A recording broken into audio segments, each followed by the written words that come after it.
फार फार वर्षापूर्वीची गोष्ट आहे. एका गावात एक नोकर असतो. त्याचं नाव गेनू. गेनू तसा खूप प्रामाणिक, पण थोडासा भोळा, थोडासा धांधळ असा माणूस. एक दिवस मालक त्याला तेल आणि तूप घेऊन यायला सांगतो. गेनू आजूबाजूला बघतो, त्याच्या हाताला एक धुपाटणं लागतं. धुपाटणं म्हणजे आपण देवासमोर ज्याच्यात धूप घालतो आणि पेटवतो ते धुपाटणं. ते धुपाटणं घेऊन गेनू गेला वाड्याकडे.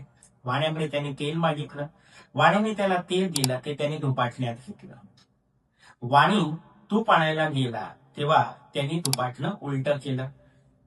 वाण्याने आणून तूप दिलं त्याला आणि ते तूप घेऊन तो घरी आला. मालक त्याला म्हटलं, अरे तुला तर मी दोन गोष्टी आणायला सांगितल्या होत्या, तेल आणि तूप. तू तर तूपच घेऊन आला. गेनू फार हुशार. गेनू म्हणतो, असं कसं? मी दोन्ही गोष्टी घेऊन आलो. म्हणून त्यांनी धुपाटणं उलट केलं. आणि इथेच या गोष्टीतून आपल्याला शिकायला मिळालं, तेलही गेलं, तूपही गेलं आणि आता राहिलं धुपाटणं. तुम्ही तर 10वीची परीक्षा दिलेली आहे, मग तुम्हाला ही गोष्ट का सांगतोय? विचार करा. JEE, CET की इतर काय? याच कारणासाठी मी तुमच्यासाठी एक सिरीज घेऊन येतोय, ज्याचं नाव आहे यू मी अँड सायन्स. या सिरीज मध्ये सायन्स मधल्या विविध करिअर ऑप्शन्स बद्दल मी तुमच्याशी संवाद साधणार आहे आणि तुम्हाला मार्गदर्शन करणार आहे.